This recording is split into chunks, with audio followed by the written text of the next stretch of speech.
Welcome back to Talking Papers Faceless podcast. It's Shaquille and Aqsa back with you every Monday and Thursday. Yes. This time we're diving into Nicholas Carr's thought-provoking book, The Shallows, What the Internet is Doing to Our Brains. Okay. If you haven't already hit that subscribe button, let us know what you think of this deep dive in the comments. Yeah. We're always open to exploring new themes, so drop your suggestions below. All right. So, It's a fascinating book. yeah. It really is an exploration of how technology, particularly the internet, might be reshaping our minds. Right. And he starts by taking us back to his early experiences with computers, drawing this intriguing contrast between the library and the computer lab. Yes, he talks about the library as this tranquil space filled with books that embody patience and contemplation. But the computer lab was this buzzing hub of activity demanding constant attention. It makes you think about how those different environments might reflect a deeper shift in our relationship with information. Exactly. It's almost like the internet, unlike a library, is constantly vying for our attention, feeding us a relentless stream of information. And he even touches on his own experience with the upgrade cycle in the 90s, constantly buying new hardware and software, always chasing the latest and greatest. Oh, yeah. Do you think that constant pursuit of the new might be impacting our thinking patterns? That's a really interesting question. Are we becoming less patient, less able to focus because of this constant influx of novelty? Carr certainly seems to think it's a possibility. Hmm. And then there's this turning point for him in 2007. He starts feeling the internet's influence on his own brain, describing it as a serpent of doubt creeping into his info paradise. He even compares himself to a human 8L, like his brain is transforming into a high-speed data processing machine. He's worried about his diminishing attention span, his growing dependence on the internet for everything. Yeah.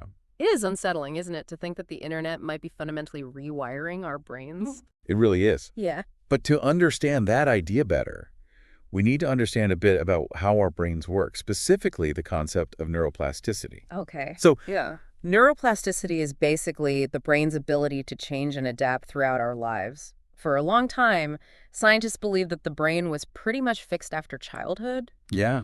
but research has shown that that's not true at all. So our brains are constantly evolving even in adulthood. Absolutely. And experiences, especially repeated ones, can physically alter the structure and function of our brains. Think of it like this. Imagine walking through a field of tall grass. The more you walk the same path, the more defined that path becomes, right? Right. It's similar with our brains. The more we repeat a certain action or thought pattern, the stronger the connections between the neurons involved become. This is captured in a concept called Hebb's rule. Cells that fire together wire together. So if we're constantly engaging in rapid-fire browsing, multitasking, and information snacking online, are we strengthening those neural pathways and making it harder to focus and think deeply? That's the concern Carr raises. And to delve deeper into that, he introduces the concept of intellectual technologies. What exactly are intellectual technologies? I'm not familiar with that term. Think of them as tools that extend our mental powers and shape how we understand the world. A great example is the map before maps. People relied on memory and spatial reasoning. To navigate maps, provided a visual, abstract representation of space-making exploration and planning more efficient. Okay, I'm starting to see the connection. And as maps became more widespread, they actually changed how people thought about space itself.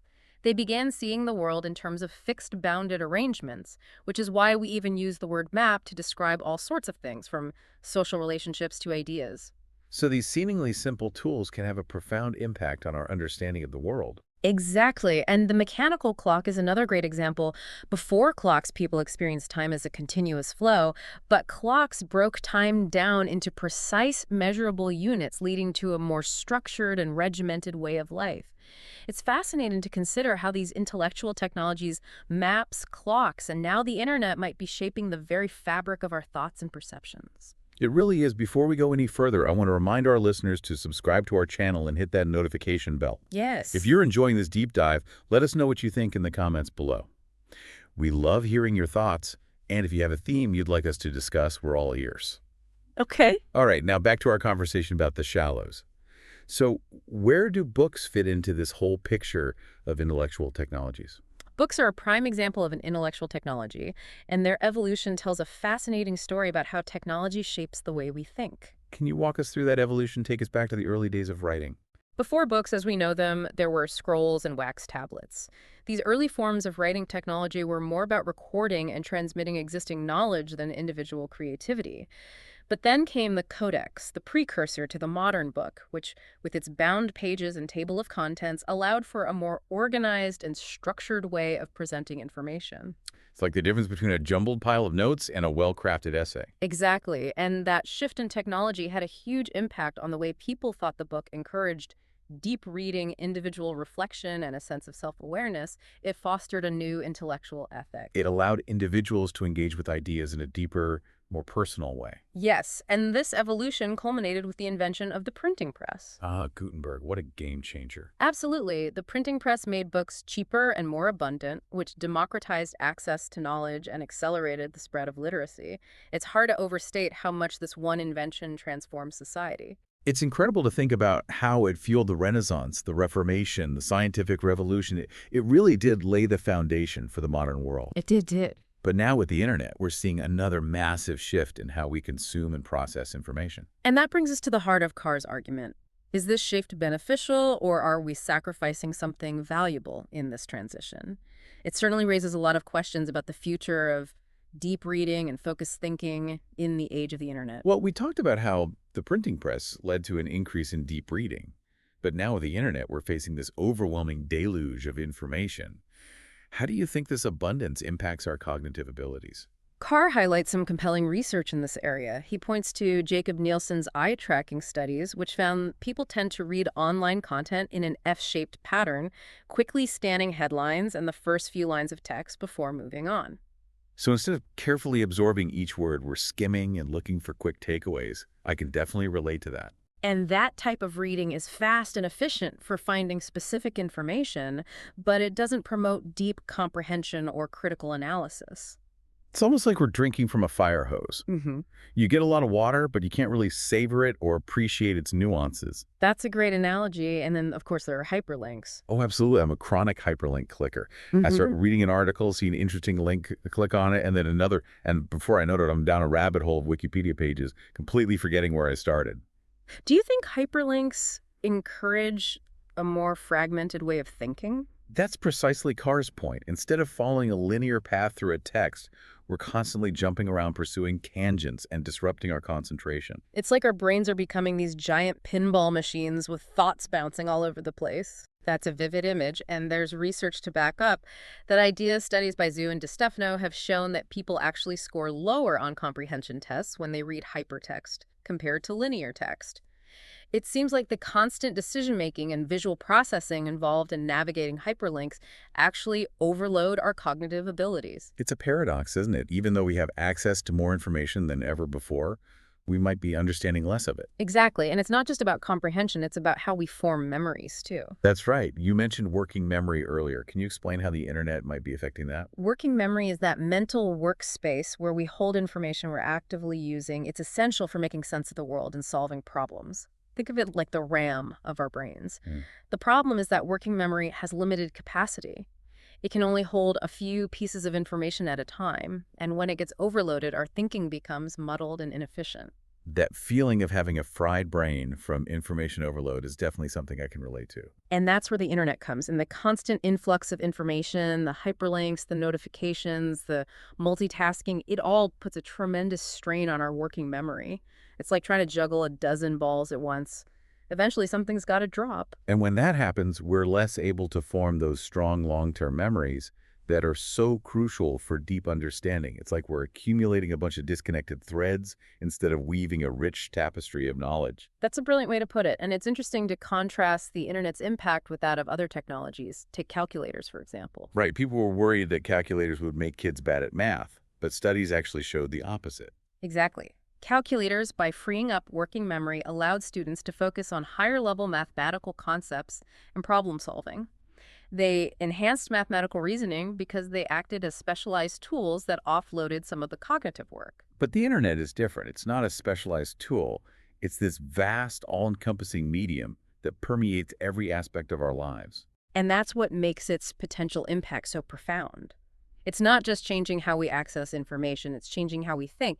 But it's not just about the structure of the internet itself, it's also about the role that companies like Google play in shaping our online experience. Carr calls Google the Church of Google.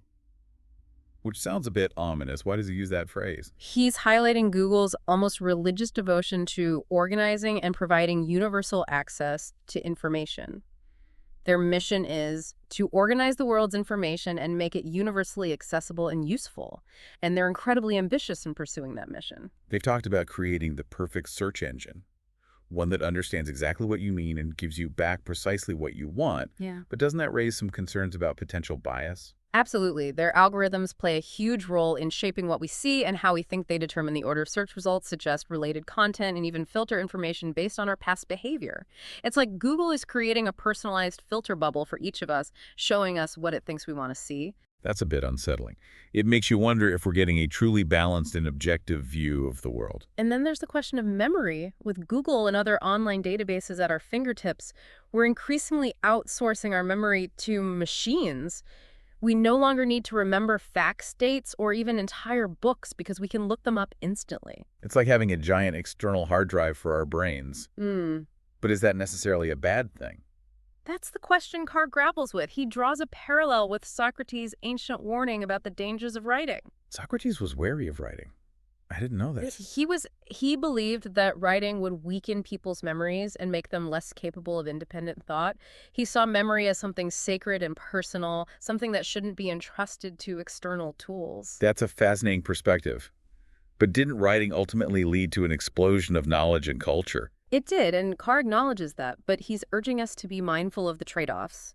What are we gaining and what are we losing when we surrender our memory to technology? It's a question worth pondering, especially as technology continues to evolve and become more integrated into our lives. It definitely is. Before we continue this discussion, I want to remind our listeners that if you're enjoying this deep dive, hit that subscribe button and leave a comment below. We'd love to hear your thoughts. And if you have any themes you'd like us to explore in future episodes, we're all ears. All right, let's get back to the shallows. What are some of the potential consequences of outsourcing our memory to machines? Could it actually make us less intelligent? It's not necessarily about becoming less intelligent overall, but more about the impact on specific cognitive skills. Remember how we were talking about calculators not hindering math skills? Yeah.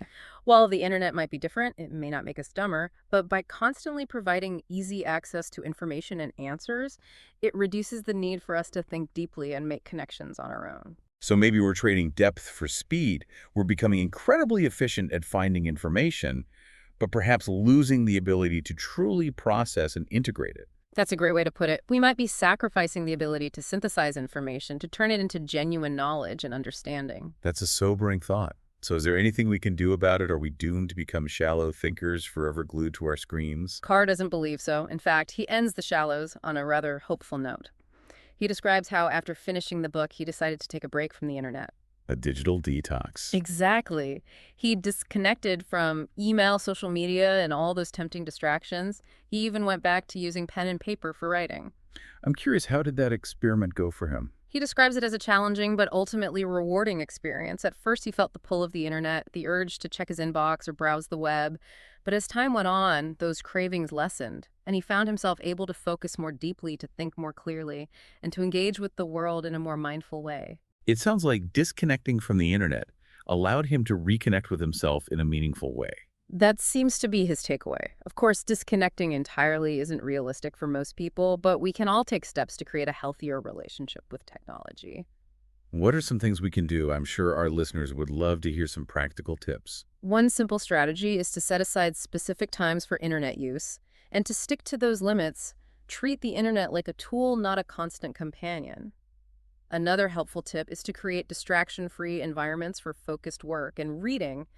Turn off those notifications. Put your phone in another room and find spaces where you can truly disconnect and engage with your thoughts. It makes me think of those quiet clearings that Hawthorne wrote about, spaces where we can escape the noise and busyness of the digital world and reconnect with our inner selves. That's a wonderful image, and don't underestimate the power of traditional reading.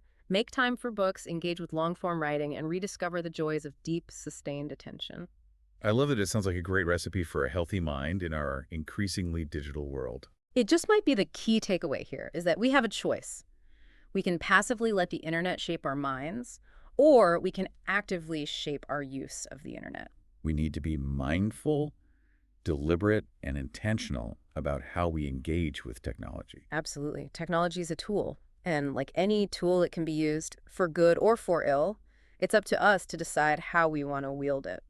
That's a powerful message, and I think it's a great place to end our deep dive into the shallows. We encourage all of you listening to reflect on your own relationship with technology. What are you gaining from it, and what might you be losing? How can you use technology in a way that enriches your life without diminishing your mind? Those are fantastic questions to consider, and we'd love to hear your thoughts. Leave a comment below and share your reflections on this episode. Thanks for joining us on this journey into Nicholas Carr's fascinating and thought-provoking book. If you enjoyed this deep dive, don't forget to like this episode and subscribe to our channel for more explorations of the world of ideas. We'll see you next time.